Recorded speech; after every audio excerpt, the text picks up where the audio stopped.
+2 കഴിഞ്ഞ് ഡിഗ്രിക്ക് ചേർന്ന് 3 കൊല്ലം പഠിക്കുന്നു. ശേഷം പെട്ടെന്ന് തന്നെ ജോലി കിട്ടാൻ ഏതെങ്കിലും സർട്ടിഫൈഡ് കോഴ്സ് ചെയ്യുന്നു.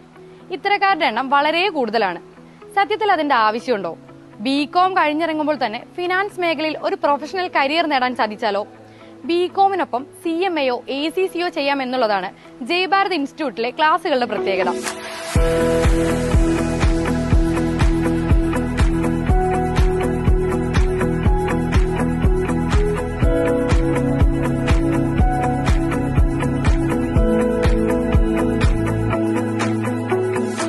+2 കഴിഞ്ഞ ഏതൊരു കുട്ടിയുടെയും ഒരു ആഗ്രഹമാണ് ഒരു കോളേജ് ലൈഫ് അല്ലെങ്കിൽ ഒരു ഡിഗ്രി എന്ന് പറഞ്ഞത്. എന്നാൽ വളരെ കുറച്ചു പേർക്ക് മാത്രം ആഗ്രഹമുള്ളതും എന്നാൽ വളരെ കുറച്ചു പേർക്ക് എത്തിപ്പെടാവുന്നതാണ് regular degree plus campus life എന്ന് പറയുന്നത്. ഞാൻ മനസ്സിലാക്കിയിട്ടുള്ളത് വെച്ചിട്ട് ഈ പറയുന്ന campus life plus regular degree പഠിക്കുക എന്നുള്ളത് എല്ലാവർക്കും പോസിബിൾ അല്ല. പക്ഷേ ജയ്ഭാരത് കോളേജ് നിങ്ങൾക്ക് റെഗുലർ ഡിഗ്രി പ്ലസ് ക്യാമ്പസ് ലൈഫാണ് പ്രൊവൈഡ് ചെയ്യുന്നത്.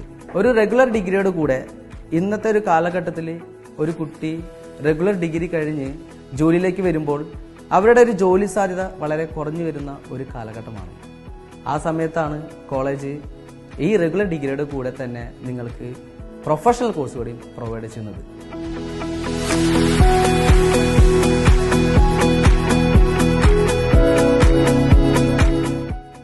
എന്താണ് ഒരു പ്രൊഫഷണൽ കോഴ്സ് എന്ന് പറഞ്ഞു കഴിഞ്ഞാൽ 100% ജോബ് ഗ്യാരണ്ടിയാണ് ഒരു പ്രൊഫഷണൽ കോഴ്സ് എപ്പോഴും കൊടുക്കാറുള്ളത്.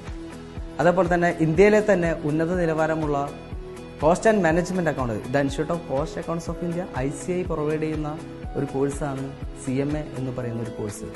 ദെൻ ഈ കോഴ്സ് കംപ്ലീറ്റ് ചെയ്ത് കഴിഞ്ഞാൽ സ്റ്റുഡന്റിന് 3 വർഷത്തെ ഡിഗ്രി കഴിഞ്ഞ് ഇറങ്ങുമ്പോൾ ആ ഒരു സ്റ്റുഡന്റ് ഡിഗ്രിയോടൊപ്പം ഒരു പ്രൊഫഷണൽ കൂടി ആയിട്ടാണ് ഈ മാർക്കറ്റിലേക്ക് ഇറങ്ങുന്നത്. സോ ആ കുട്ടീനെ കാത്തിരിക്കുന്നത് ഒരുപാട് തൊഴിലവസരങ്ങളാണ്. തൊഴിലവസരങ്ങൾ എന്ന് പറയുമ്പോൾ കുട്ടിക്ക് അക്കൗണ്ട്സ് മേഖല അക്കൗണ്ട്സ് ഓഫീസർ ആവാം, ദെൻ CA ആവാം, CFO ആവാം, ദെൻ ഇൻഡിപെൻഡന്റ് ഓഡിറ്ററായിട്ട് സ്വന്തമായിട്ട് പല കമ്പനികളിൽ വർക്ക് ചെയ്യാം. അതുകൂടാതെ തന്നെ ഒരു ഇൻസ്റ്റിറ്റ്യൂട്ടിലെ ഹെഡ് ഓഫ് ദ ഇൻസ്റ്റിറ്റ്യൂട്ട് ആവാം, പ്രൊഫസർ ആവാം, അസോസിയേറ്റ് പ്രൊഫസർ ആവാം, തുടങ്ങി ഒട്ടനവധി മേഖല പറഞ്ഞാൽ തീരാത്ത മേഖലകളാണ് ആ കുട്ടീനെ വെയിറ്റ് ചെയ്യുന്നത്. അതേപോലെ തന്നെ വിദേശ കോഴ്സുകളായിട്ടുള്ള 150-ൽ പരം രാജ്യങ്ങൾ അംഗീകരിക്കുന്ന കോഴ്സായിട്ടുള്ള ACCയും ഈ വർഷം തുടങ്ങാൻ തീരുമാനിച്ചിട്ടുണ്ട്. ദെൻ ACCയുടെ ഒരു പ്രത്യേകത എന്ന് പറഞ്ഞു കഴിഞ്ഞാൽ ആ കോഴ്സിന്റെ സിലബസ് തന്നെ അവർ ചേഞ്ച് ചെയ്തിരിക്കുന്നത്. അപ്പോൾ അതാത് സമയത്ത് വരുന്ന അപ്ഡേഷൻസ് ഉൾക്കൊള്ളിച്ചുകൊണ്ടാണ് സിലബസ് അവർ പുറത്തിറക്കുന്നത്. അതുകൊണ്ട് തന്നെ ബിഗ് 4 കമ്പനികളായ KPMG, PwC, EY തുടങ്ങിയിട്ടുള്ള കമ്പനികൾ ആദ്യം പ്രിഫറൻസ് കൊടുക്കുന്നത് ACCയെ കഴിഞ്ഞിട്ടുള്ള കുട്ടികൾക്കാണ്.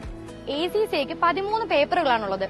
റെഗുലർ ഡിഗ്രി, ക്യാമ്പസ് ലൈഫ് എന്നതിനോടൊപ്പം ACCയുടെ 6 പേപ്പർ എഴുതണ്ട എന്ന സവിശേഷതയും ജയ്ഭാരതിലെ ക്ലാസുകൾക്കുണ്ട്. 9 പേപ്പർ കിട്ടിയാൽ ജോലിക്ക് കയറാം. ഇതിനാൽ ഫലത്തിൽ 3 പേപ്പർ ക്ലിയർ ചെയ്താൽ തന്നെ വിദ്യാർത്ഥി ഫിനാൻസ് മേഖലയിൽ ജോലി ചെയ്യാൻ പ്രാപ്തനാകും. ബാക്കി 4 പേപ്പർ പിന്നീട് എഴുതിയെടുത്താൽ മതി.